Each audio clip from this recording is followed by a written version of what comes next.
Kuidas lahendada globaalset probleemi kiirelt ja siitult?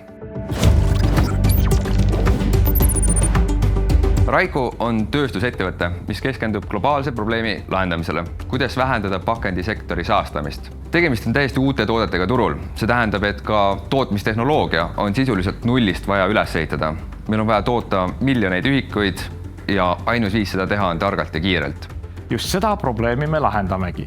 Kuna probleem sisaldab mitmeid piiranguid ja kriteeriume, tuleb seda tervikuna formuleerida kui optimeerimise ülesannet. Praeguses etapis on olulisem kriteerium tootmise aja minimeerimine. Uue ettevõtte tootmise sihitud käivitamine kiirendab ettevõtte arengut kordades. Meie eesmärk on tark, adapteeruv tootmisprotsess, kus tehisintellekt annab võimaluse õigete näitajate seireks ning seejärel operatiivsete muudatuste tegemiseks. See võimaldab tootmisprotsessi kiiret ja täpselt sihitud timmimist alustada kohe masstootmise alguses.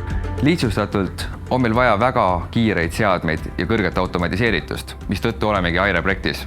Oleme poolel teel ja jõudnud esimese stabiilselt toimiva prototüüp tootmisseadmeni, mida kloonides on võimalik garanteerida kvaliteetset tootmist ka kasvava tootmismahuga. Tulevikus saab mis tahes uudse printsiibiga tootmisseadmete arendamisel julgelt kasutada sama loogikat. Oluline on õigesti määrata analüüsitavad parameetrid. Me oleme need parameetrid leidnud.